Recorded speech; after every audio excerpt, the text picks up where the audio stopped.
Hello friends, welcome to my channel excellent coaching. आज हम लोग attitude formation and attitude change के बारे में बात करेंगे। इससे पहले की वीडियो में हमने डिस्कस कर लिया है कि एटीट्यूड क्या चीज होती है, उसके एबीसी कंपोनेंट्स होते हैं। जब हमारा किसी भी थॉट या किसी भी पर्सन के रिगार्डिंग कोई व्यू होता है खुद का, या तो वो नेगेटिव हो सकता है या वो पॉजिटिव हो सकता है, ठीक है, उसको एटीट्यूड बोलते हैं। और एटीट्यूड के अंदर तीन कंपोनेंट्स होते हैं, ए बी सी। सी से कॉग्निटिव होता है, ए से अफेक्टिव होता है और बी से बिहेवियर होता है। तो पहले हमारा एक थॉट फॉर्मेशन होता है किसी को लेके, कोई सोच हमारे मन में बनती है, उसको हम बोलते हैं कॉग्निटिव। उसके बाद हम उससे रिलेटेड कुछ इमोशंस जोड़ लेते हैं कि हम उसको देख के खुश हैं या उसको देख के हमें गुस्सा आ रहा है, उसको हम बोलते हैं अपना अफेक्टिव कंपोनेंट, यानी कि जो हमारे इमोशन से रिलेटेड है। और लास्ट में हमने जो सी ए और बी, लास्ट में बी कंपोनेंट हमने जो पढ़ा था कि हमारा बिहेवियर भी धीरे धीरे फिर वो एटीट्यूड से रिलेटेड चेंज होने लगता है और हमारे बिहेवियर में भी वो एटीट्यूड नजर आने लगता है। तो उसको हमने बिहेवियर कंपोनेंट या बी कंपोनेंट बोला था। तो ए बी सी है, लेकिन हम जनरली कॉग्निटिव पहले लेते हैं, उसके बाद अफेक्टिव और लास्ट में बिहेवियर, क्योंकि सबसे पहले माइंड का थॉट चेंज होता है कॉग्निटिव, उसके बाद वो हमारे इमोशन से जुड़ जाता है अफेक्टिव, और लास्ट में वो हमारे बिहेवियर में नजर आता है तो बिहेवियर। तो याद करने के लिए एबीसी है, लेकिन एक्चुअली में सीक्वेंस में सी, ए और बी होता है, ठीक है। अब आज हम ये पढ़ेंगे कि एटीट्यूड फॉर्मेशन जो है वो कैसे कैसे बनता है। एटीट्यूड किसी चीज को लेके, हमारे माइंड में किसी भी टॉपिक को लेके कोई नेगेटिव या पॉजिटिव एटीट्यूड कैसे बनता है। जब तक हम किसी चीज को नहीं जानते तब तक हमारा एटीट्यूड उसको लेके नॉर्मल रहता है, न्यूट्रल रहता है, हमें नहीं पता होता। अब जैसे कोई आपसे बोले कि रॉकेट इंजन के बारे में आपसे कोई बात करने लगे, अब जिसको रॉकेट इंजन के बारे में कोई आइडिया नहीं है, वो उसका क्या उसके बारे में एटीट्यूड बनाएगा और क्या बोलेगा, पॉजिटिव बोलेगा, नेगेटिव बोलेगा, कुछ नहीं बोल सकता, न्यूट्रल रहेगा। तो इसलिए एटीट्यूड जब कैसे होता है, जब हमारे को कुछ एक्सपीरियंसेस होते हैं, कुछ नॉलेज होती है उसके बारे में, हमारी इंटरेक्शन होती है, हम कई बार सुनते भी है दूसरों से, तब हमारा एटीट्यूड वैसा बन जाता है। जब तक हम एक्चुअली में देख नहीं लेते, ज्यादातर तो दूसरों से सुनकर ही हमारा एटीट्यूड बनता है। जैसे हम लोग न्यूज डेली पढ़ते हैं, न्यूज में जो आता है हम वो चीजों से अपना एटीट्यूड बना लेते हैं। जब पर्सनली हम देखते हैं तो हमें लगता है इस पर कुछ और है, पर्सनली रियल में तो इतना है ही नहीं जितना हमने न्यूज में पढ़ा था। तो एटीट्यूड जो है ना, जब तक आपको आपका खुद का एक्सपीरियंस नहीं होता या फिर आपकी किसी से इंटरेक्शन नहीं होती, तब तक आप एटीट्यूड नहीं बना पाते। और एटीट्यूड फॉर्मेशन में कुछ ऐसी चीजें हेल्प करती है हमारी, जिससे हम अपना एटीट्यूड पॉजिटिव या नेगेटिव बनाते हैं किसी चीज के बारे में। और कई बार वो चेंज भी हो जाता है एटीट्यूड, ऐसा नहीं है कि एक बार जो एटीट्यूड उसके बारे में बन गया वो कभी बदलता नहीं है। बाद में हमें जब एक्चुअल में कोई चीज का एक्सपीरियंस होता है जो हमने पहले सिर्फ सुना था, या फिर हमारे एक्सपीरियंसेस उसके रिगार्डिंग पॉजिटिव नेगेटिव जैसे भी होते हैं, उससे हमारा एटीट्यूड बाद में चेंज भी होता है। तो यही दो चीजें आज हमने पढ़नी है कि पहले तो एटीट्यूड कैसे बनता है किसी चीज को लेके, कि हम किसी भी टॉपिक के बारे में या किसी और दूसरे पर्सन के बारे में अच्छा बुरा क्यों सोचते हैं। तो पहला चीज ये है कि learning attitude by association. Association क्या होता है, जब दो चीजें एक दूसरे से एसोसिएटिव हो, मतलब एक दूसरे से रिलेटेड हो। तो अब जैसे आपकी बुक का एग्जांपल है जो कि बहुत अच्छा एग्जांपल दिया हुआ है। सपोज कोई सब्जेक्ट आपको नहीं अच्छा लगता, आपको कोई सब्जेक्ट बहुत बोरिंग लगता है, जैसे किसी को मैथ अच्छा नहीं लगता, मैथ समझ में नहीं आता, लेकिन आपको वो टीचर का पढ़ाने का तरीका और टीचर आपको जैसे वो अंडरस्टैंड करती है और ढंग से समझाती है, आपको लगता है कि ये बहुत अच्छा अपना एफर्ट लगा रही है, ये बहुत अच्छा पढ़ा रही है, तो आप कोशिश करते हो कि आप उसके सब्जेक्ट को पढ़ो और समझो, और धीरे धीरे फिर आपका एफर्ट जो उसके सब्जेक्ट को समझने में जाता है और आप कोशिश करते हो उसको पढ़ने की। अब आपका एटीट्यूड वैसे तो सब्जेक्ट की तरफ बहुत नेगेटिव है, आपको सब्जेक्ट नहीं पसंद, समझ में नहीं आता, लेकिन जब आपने देखा कि उसके साथ जो एसोसिएटेड पर्सन है, जो टीचर है, उसका जो आपको लगा कि उसका बिहेवियर काफी अच्छा है, आप उसके साथ इमोशनली कनेक्ट हो पा रहे हो, तो आपका एटीट्यूड फिर उसके सब्जेक्ट को लेके भी धीरे धीरे चेंज होने लगता है ना। तो ये एक बहुत अच्छा एग्जांपल ये दिखाने के लिए कि एटीट्यूड एसोसिएशन से भी चेंज होता है। और कोई अगर मैं इसका एग्जांपल दूं, तो जैसे सपोज आपकी कोई बहुत अच्छा फ्रेंड है, बेस्ट फ्रेंड है, उसको कोई एक पर्टिकुलर पर्सन पसंद है जो आपको नहीं पसंद, लेकिन वो बेस्ट फ्रेंड उस पर्टिकुलर पर्सन के बारे में आपको कुछ ऐसी चीजें बताता है, धीरे धीरे उसकी पॉजिटिव साइड दिखाता है, और वो पर्सन उस आपके बेस्ट फ्रेंड के साथ बहुत अच्छा है, जो आपको देख के अच्छा लगता है। तो आपको कई बार अपने बेस्ट फ्रेंड की वजह से वो पर्सन ठीक लगने लग जाता है, जो कि आपको पहले बहुत खराब लगता था।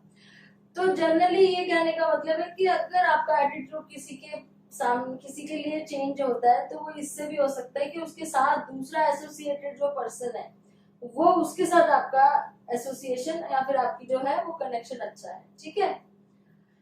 दूसरा है learning attitude by being rewarded और पनिश्ड। ये तो बहुत ही कॉमन सा है कि आपको एटीट्यूड चेंज करवाने के लिए कई बार रिवॉर्ड मिलता है, कभी पनिशमेंट मिलती है।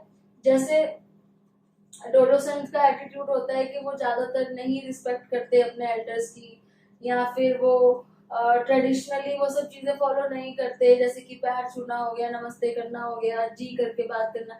लेकिन उनको इन सब चीजों के लिए जब वो ऐसा करते हैं तो उनको पेरेंट्स रिवॉर्ड देते हैं, उनको प्रेज करते हैं, उनकी तारीफ करते हैं, उनको अच्छा बोलते हैं, तो उनको लगता है कि भाई प्रेज हो रही है हमारी तो हमें कर लेना चाहिए, तो रिवॉर्ड मिलता है। या फिर पनिशमेंट मिलती है जब नहीं करते तो जब हमें बचपन से किसी को कोई चीज सिखानी होती है चाइल्डहुड डेज से, तो हम जनरली उसको रिवॉर्ड पनिशमेंट देके उसका एटीट्यूड चेंज करवाते हैं उसकी तरफ। पहले उसका एटीट्यूड होता है कि ये सब ट्रेडिशनल चीजें मैं नहीं करूंगा, अच्छा नहीं होता, लेकिन बाद में जब कोई रिवॉर्ड मिलता है उसको उस चीज का या पनिशमेंट मिलती है तो उसको अपना एटीट्यूड बदलना पड़ता है या धीरे धीरे बदल जाता है। तो ये हो गया because of reward and punishment, ठीक है।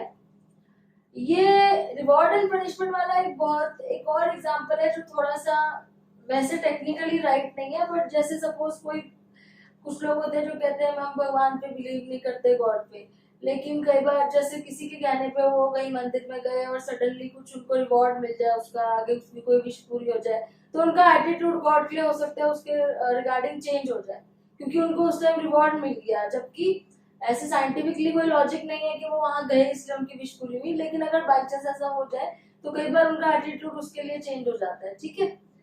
उसके बाद है learning attitude through modelling.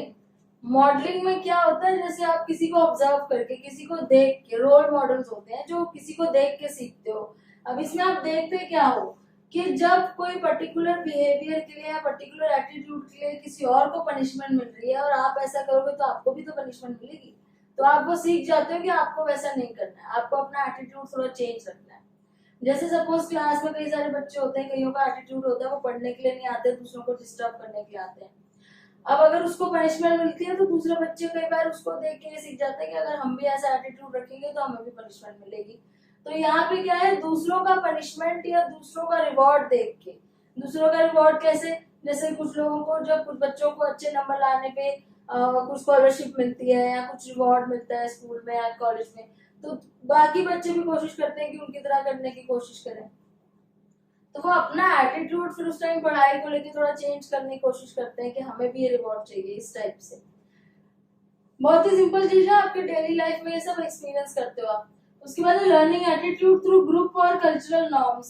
Group और कल्चरल नॉर्म्स क्या होते हैं, ये अनरिटन रूल्स होते हैं। जैसे कि कुछ रूल्स हैं जो कहीं लिखे नहीं है, बट हमें फील होता है कि ऐसे कुछ रूल्स हैं कि हमें ऐसे बिहेव करना चाहिए सोसाइटी में, वरना दूसरों को बुरा लगेगा। मतलब एक जनरल रूल है, वैसे कहीं लिखा हुआ कुछ भी नहीं है कि आपको कैसे बिहेव करना है सोसाइटी में। जैसे आपको पोलाइट रहना है, आपको गंदा नहीं करना है, आपको दूसरों की प्राइवेसी की रिस्पेक्ट करनी है। तो ये सब चीजें जो कहीं लिखी नहीं है, अनरिटन है सब कुछ, लेकिन एक रूल आपको पता है जनरली, क्योंकि आपके कल्चर में कब से फॉलो होता हुआ आ रहा है, तो आपको पता है कि ऐसे बिहेव करना है क्योंकि सारे लोग करते हैं। तो उसी कल्चर और उसी के थ्रू हमारा एटीट्यूड भी वैसा बन जाता है, क्योंकि हम देखते हैं कि भाई सारे कर रहे हैं, हमें भी करना पड़ेगा। अगर हम उस तरीके से बिहेव नहीं करेंगे जो कि सोशली अप्रूव बिहेवियर है, तो हो सकता है कि हमें लोग एबनॉर्मल बोलते हैं, या फिर हमें लोग बोलते हैं कि इसको तमीज नहीं है या इसको कुछ आता नहीं है। तो बहुत कम लोग होते हैं जो उसके अगेंस्ट जाके अपना एटीट्यूड बना पाते हैं। ज्यादातर हम लोग क्या करते हैं, अपनी सोसाइटी के सोशली अप्रूव बिहेवियर की तरह ही अपना एटीट्यूड भी बना लेते हैं, ठीक है।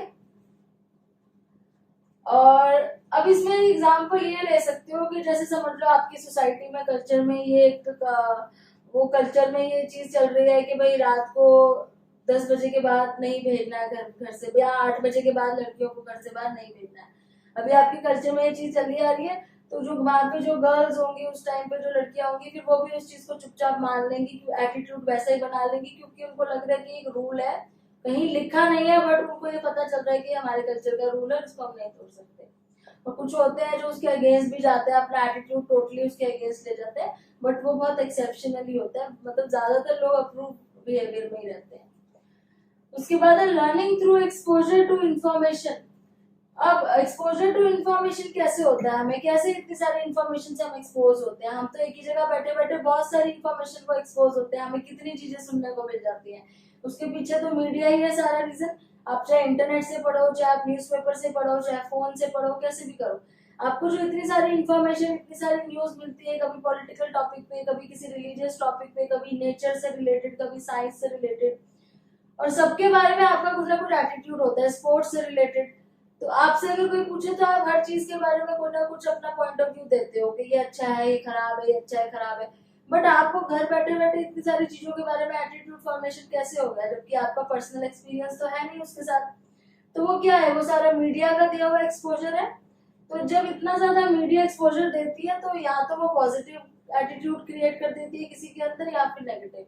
अब जैसे स्पोर्ट्स के बारे में ही लोग अपने सजेशन देते हैं, तो किसी का पॉजिटिव एटीट्यूड होता है, किसी का नेगेटिव होता है उसके बारे में, जबकि उनको खुद को कोई पर्सनल एक्सपीरियंस उसका नहीं होता, बट वो मीडिया में देख देख के। तो ये एटीट्यूड फॉर्मेशन के वो है रीजंस है, यहाँ पे आप समझ लो फैक्टर्स है कि कैसे एटीट्यूड होता है फॉर्म। उसके बाद है कि एटीट्यूड जो है यहाँ पे ये बताया हुआ है बेसिकली कि हम एटीट्यूड कैसे अपना बिल्डअप करते हैं। उसके बाद है कि हम लोग का एटीट्यूड जो है बचपन से फॉर्म होने में क्या चीज हेल्प करती है, ठीक है। अब जैसे बचपन से अगर आप ले लो कि सबसे पहले तो आपके पेरेंट्स ही होते हैं जो आपका एटीट्यूड फॉर्म करने में हेल्प करते हैं। जैसे वो पेरेंट्स आपको बोलना सिखाते हैं, आपको रिस्पेक्ट करना सिखाते हैं बड़ों की, आपको आदतें सिखाते हैं अच्छी साफ सुथरी, खाना खाने की, उठने बैठने की। तो ये सब आपका एटीट्यूड बनाने में पेरेंट्स हेल्प करते हैं। उसके बाद आप फैमिली आ जाती है, वो आपको सिखाती है सबसे कैसे किसको क्या बुलाना है, कैसे इज्जत दे के बात करनी है। फिर जब आप स्कूल जाते हो तो स्कूल में आपको सिखाया जाता है डिसिप्लिन में कैसे बिहेव करना है, कल्चरल नॉर्म्स कैसे हैं वहाँ के स्कूल के। तो ये एसोसिएशन के थ्रू और रिवॉर्ड एंड पनिशमेंट के थ्रू, मॉडलिंग के थ्रू, ये सब चीजों के थ्रू हम लोग कैसे सीखते हैं, स्कूल से या फैमिली एनवायरनमेंट से। दूसरा होता है रेफरेंस ग्रुप से। रेफरेंस ग्रुप क्या होते हैं, कुछ ऐसे लोग होते हैं जो एक पर्टिकुलर टॉपिक को लेके या किसी को लेके पॉजिटिव एटीट्यूड या नेगेटिव एटीट्यूड रखते हैं, और हम उनसे रेफर होके हम भी वैसा सीख जाते हैं। जैसे आप पॉलिटिकल पार्टीज है, वो अपने अपने पॉलिटिकल पार्टीज अपने अपने उसके लिए बोलती है, वो हमारा एटीट्यूड अपनी बातों से चेंज करने की कोशिश करती है। अगर हम एक पार्टी की तरफ है, एक की नई तरफ है, तो दूसरी पार्टी वाले भी कुछ इस तरह का कन्विंस करते हैं कि हम उनकी तरफ हो जाए। ऐसे रिलीजियस ग्रुप्स वाले जो होते हैं वो क्या कोशिश करते हैं कि कोई कहता है वह हम उनके साइड की रिलीजन को माने, तो वो अपनी तरफ से कन्विंस करते हैं। तो कुछ ऐसे ग्रुप्स हैं जो अपनी तरफ, अपने टॉपिक या अपनी तरफ वो दूसरों का एटीट्यूड बदलने की बहुत ज्यादा कोशिश करते हैं, तो उनको बोलते हैं रेफरेंस ग्रुप, जिनको हम रेफर करके अपना एटीट्यूड बना लेते हैं। और ऐसे ग्रुप जो होते हैं ना, इन लोगों की कन्विंसिंग पावर बहुत अच्छी होती है। हम लोग इनको देख के मॉडलिंग के थ्रू या फिर इनको इनको इनके एक्सपोजर टू इंफॉर्मेशन इनके थ्रू होके हम लोग एटीट्यूड बना लेते हैं इनकी तरफ, ठीक है। फिर पर्सनल एक्सपीरियंस। पर्सनल एक्सपीरियंस क्या होता है, मैंने यहाँ पे एग्जांपल में लिखा हुआ है नियर डेथ एक्सपीरियंस, क्योंकि सबसे ज्यादा तो डेंजरस यही होता है। कितनी बार आपने सुना होगा कि कोई मरते मरते बचता है तो सडनली उसकी लाइफ चेंज हो जाती है, जब वो इतना ज्यादा नियर डेथ एक्सपीरियंस करता है, कभी ऐसा एक्सपीरियंस करता है कि उसको वो बहुत ही जल्द मरते मरते बचा हो, तो वो ऐसा बोलता है कि मेरे को लगा कि मेरी तो लाइफ का पर्पस एकदम चेंज हो गया है। और वो सडनली उसके बाद अपना प्रोफेशन सब कुछ चेंज कर देता है, सोशल वर्क की तरफ चला जाता है। तो इस तरह से एटीट्यूड चेंज होता है जब आपका पर्सनल एक्सपीरियंस इतना ज्यादा शॉकिंग हो या इतना ड्रास्टिक चेंज आपके लिए लेके आ जाए आपके अंदर कि आपका पर्पस लाइफ का टोटली चेंज हो जाए, आपका एटीट्यूड एकदम चेंज हो जाए सडनली। या फिर आपकी फैमिली में किसी के साथ कुछ ऐसा हो जाए कि आप उससे रिलेटेड अपना एटीट्यूड बिल्कुल चेंज कर लो, तो उसको बोलते हैं पर्सनल एक्सपीरियंस। कि मतलब ऐसा कुछ हुआ जिसने आपकी थिंकिंग एकदम बदल डाली, जो आप पहले सोचते थे एकदम आप उससे एकदम उल्टा सोचते हो, ठीक है। जैसे अब आप किसी और के साथ कोई क्राइम होता हुआ देखते हो तो आप उसके लिए पॉजिटिव नेगेटिव कुछ भी बोल देते हो, लेकिन सडनली अगर आपको रियलाइज हो कि आपके घर में किसी ने कुछ तंग किया है या कुछ ऐसा किया है क्राइम, और आपका एटीट्यूड फिर सडनली उस टॉपिक के लिए बदल जाता है, और कई बार आप कोशिश करते हो कि अब मेरे साथ ऐसा हुआ तो मैं किसी के साथ नहीं होने दूंगा, तो आप लोगों की हेल्प करने लग जाते हो। तो वो जो एटीट्यूड एकदम चेंज आता है वो पर्सनल एक्सपीरियंस की वजह से। और लास्ट में वही है मीडिया रिलेटेड इन्फ्लुएंस, जैसे वहां पे भी था कि मीडिया की वजह से ही हमारा जो है वो बिल्डअप होता है एटीट्यूड, और मीडिया हमारे एबीसी कंपोनेंट तीनों को वन बाय वन चेंज करता है। वन बाय वन मतलब पहले कौन सा करता है, पहले सी आता है कॉग्निटिव, हमारे थॉट को चेंज करता है, फिर हमारे इमोशंस के साथ उसको जोड़ देता है, हमें फील कराता है कि वो हमारे लिए कितना इंपॉर्टेंट है इमोशनली वो चीज, और लास्ट में फिर वो हमारे बिहेवियर में चेंज आने लगता है उससे रिलेटेड। तो ये हो गए आपके एटीट्यूड फॉर्मेशन और चेंज के रीजंस। अब इसके आगे हम कुछ थ्योरीज पढ़ेंगे नेक्स्ट वीडियो में। Thanks for watching.